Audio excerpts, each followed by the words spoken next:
തമിഴകവും സിനിമയും രാഷ്ട്രീയവും തമ്മിലുള്ള ബന്ധത്തിന് പതിറ്റാണ്ടുകളുടെ പഴക്കമുണ്ട്. എംജിആറിൽ തുടങ്ങി വിജയ് വരെ എത്തി നിൽക്കുന്ന ആ നീണ്ട നിരയിലേക്ക് ഇപ്പോൾ പുതിയൊരു പേരുകൂടി ഉയർന്നു വരികയാണ്. തമിഴ് സിനിമാ ലോകത്തെയും രാഷ്ട്രീയ വൃത്തങ്ങളെയും ഒരേപോലെ ചിന്തിപ്പിക്കുന്ന ഒരു ചോദ്യമാണിത്. ധനുഷ് തന്റെ അടുത്ത വലിയ നീക്കത്തിന് കളമൊരുക്കുകയാണോ? കരിയറിലെ ഏറ്റവും മികച്ച ഘട്ടത്തിലൂടെ കടന്നുപോകുന്ന ധനുഷ് അടുത്തിടെ സംഘടിപ്പിച്ച ആരാധക കൂട്ടായ്മയും അവിടെ നടത്തിയ പ്രസംഗവുമാണ് ഇപ്പോൾ അഭ്യൂഹങ്ങൾക്ക് തിരികൊളുത്തിയിരിക്കുന്നത്. വെളുത്ത ഷർട്ടും മുണ്ടും കഴുത്തിൽ രുദ്രാക്ഷമാലയുമായി വേദിയിലെത്തിയ ധനുഷിന്റെ വാക്കുകളിൽ കേവലം ഒരു സിനിമാ താരത്തിന്റെ സന്ദേശമല്ലായിരുന്നു ഉണ്ടായിരുന്നത്. ഈ ഐക്യത്തിന് വലിയൊരു ശക്തിയുണ്ട്. അതിന് നാം ഒരു ലക്ഷ്യം നൽകേണ്ടതുണ്ട് എന്ന അദ്ദേഹത്തിന്റെ പ്രസ്താവന ഒരു പുതിയ രാഷ്ട്രീയ വർത്തമാനത്തിന്റെ തുടക്കമായി തമിഴകം വ്യാഖ്യാനിച്ചു തുടങ്ങി കഴിഞ്ഞു. തമിഴ് സിനിമയിലെ പരമ്പരാഗത നായക സങ്കല്പങ്ങളെ പാടെ തിരുത്തിക്കുറിച്ച താരമാണ് ധനുഷ്. അമാനുഷിക ശേഷികളുള്ള സൂപ്പർ ഹീറോ ഇമേജിന് പകരം തമിഴ്നാട്ടിലെ ഏതൊരു സാധാരണക്കാരനും സ്വയം തിരിച്ചറിയാൻ സാധിക്കുന്ന പക്കത്ത് വീട്ടു പയ്യൻ അല്ലെങ്കിൽ ബോയ് നെക്സ്റ്റ് ഡോർ പ്രതിച്ഛായയാണ് ധനുഷിനുള്ളത്. വിജയ്ക്ക് തുടക്കകാലത്ത് ലഭിച്ച അതേ ജനകീയ അടിത്തറ മറ്റൊരു തലത്തിൽ ധനുഷും കെട്ടിപ്പടുത്തുന്നുണ്ട്.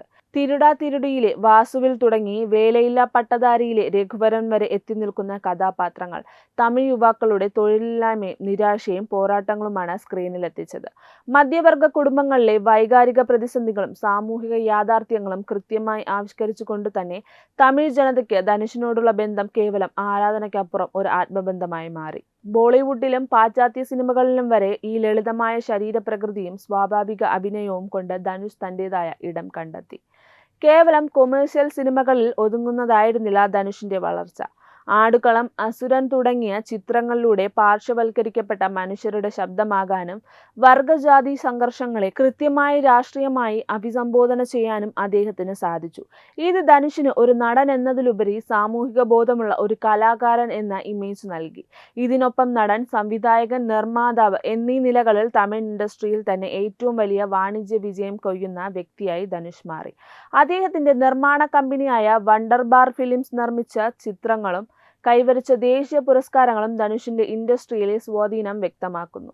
സജീവ രാഷ്ട്രീയത്തിലേക്ക് ഇറങ്ങാൻ ആവശ്യമായ സാമ്പത്തിക, സാമൂഹിക, സാംസ്കാരിക പശ്ചാത്തലം ധനുഷിന് ഭദ്രമാണ്.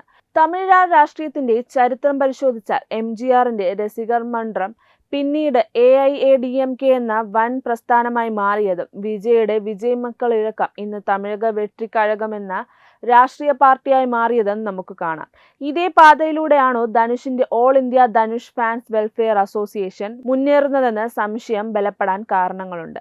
ജൂലൈ 25-ന് നടന്ന രക്തദാന ക്യാമ്പിൽ ധനുഷ് തന്റെ ആരാധകരോട് പറഞ്ഞത് ചുറ്റുമുള്ള കുടുംബങ്ങളുടെയും പ്രദേശവാസികളുടെയും ആവശ്യങ്ങൾ മനസ്സിലാക്കി സഹായിക്കാനാണ്. കേവലം സിനിമകളുടെ പ്രചാരണത്തിന് അപ്പുറം താഴെത്തട്ടിൽ ജനങ്ങളിലേക്ക് ഇറങ്ങിച്ചെല്ലാനുള്ള ആഹ്വാനമായിരുന്നു അത്. ഒരു ലോങ് ടേം ഇൻവെസ്റ്റ്മെന്റ് എന്ന രീതിയിൽ ആരാധക കൂട്ടത്തെ ഒരു രാഷ്ട്രീയ അടിത്തറയാക്കി മാറ്റാൻ ധനുഷിന് സാധിക്കുമോ എന്നാണ് രാഷ്ട്രീയ നിരീക്ഷകർ ഉറ്റുനോക്കുന്നത്. ധനുഷിന്റെ രാഷ്ട്രീയ സാധ്യതകളിൽ എടുത്തു പറയേണ്ട ഒന്നാണ് അദ്ദേഹം പിന്തുടരുന്ന ആത്മീയത. പൊതുവേദിയിൽ ഓം നമഃശിവായ എന്ന് ഉച്ചരിച്ചുകൊണ്ട് പ്രസംഗം ആരംഭിക്കുന്ന ധനുഷ് ഒരു കാലത്ത് രജനീകാന്ത് മുന്നോട്ട് വെക്കാൻ ആഗ്രഹിച്ച ആത്മീയ രാഷ്ട്രീയത്തിന്റെ ഒരു പുതിയ വകഭേദം സ്വീകരിക്കാനുള്ള സാധ്യത തള്ളിക്കളയാനാവില്ല. എന്നാൽ വെല്ലുവിളികളും ചെറുതല്ല. രജനീകാന്തിനോടോ വിജയോടോ ഉള്ളതുപോലെ ഒരു വൈകാരിക തരംഗം ധനുഷിന് ജനങ്ങൾക്കിടയിൽ സൃഷ്ടിക്കാൻ സാധിക്കുമോ എന്നത് കണ്ടറിയണം. വിജയ് ഇതിനകം തന്നെ രാഷ്ട്രീയത്തിൽ വലിയൊരിടം പിടിച്ചു കഴിഞ്ഞു. വിജയുടെ മുന്നേറ്റത്തിൽ നിന്ന് വേറിട്ട് നിൽക്കുന്ന ഒരു രാഷ്ട്രീയ വ്യക്തിത്വം കെട്ടിപ്പടുക്കുക എന്നത് ധനുഷിന് വലിയൊരു വെല്ലുവിളിയായിരിക്കും. നിലവിൽ ധനുഷുമായി അടുത്ത വൃത്തങ്ങൾ നൽകുന്ന സൂചന അനുസരിച്ച് നടൻ ഉടനടി ഒരു സജീവ രാഷ്ട്രീയ പാർട്ടി പ്രഖ്യാപനത്തിലേക്ക് കടക്കില്ല. എന്നാൽ ഭാവിയിലേക്കുള്ള വാതിലുകൾ അദ്ദേഹം പൂർണ്ണമായി കെട്ടിയടച്ചിട്ടുമില്ല. തന്റെ കരിയറിലെ ഏറ്റവും തിളക്കമുള്ള ഘട്ടത്തിൽ നിൽക്കുമ്പോൾ ചാരിറ്റി പ്രവർത്തനങ്ങളിലൂടെയും സാംസ്കാരിക ഇടപെടലുകളിലൂടെയും ജനങ്ങളിലേക്ക് കൂടുതൽ അടുത്തുകൊണ്ടിരിക്കുകയാണ് ധനുഷ്. വിജയ്ക്ക് ശേഷം തമിഴകത്ത് മറ്റൊരു സ്റ്റാർ ഫൈറ്റും രാഷ്ട്രീയ ചുവടുവയ്പും രൂപപ്പെടുകയാണോ? ധനുഷിന്റെ ഈ നീക്കങ്ങൾ തമിഴ് സിനിമയെയും രാഷ്ട്രീയത്തെയും എങ്ങോട്ടാണ് നയിക്കുക? സമയമാണ് ഇതിന് ഉത്തരം നൽകേണ്ടത്. തമിഴ് സിനിമയിലെയും രാഷ്ട്രീയത്തിലെയും ഈ പുതിയ മാറ്റങ്ങളെക്കുറിച്ച് നിങ്ങളുടെ അഭിപ്രായങ്ങൾ എന്താണ്? താഴെ കമന്റ് ചെയ്യുക. കൂടുതൽ വാർത്തകൾക്കും വീഡിയോകൾക്കുമായി ചാനൽ ഇപ്പോൾ തന്നെ സബ്സ്ക്രൈബ് ചെയ്യുക.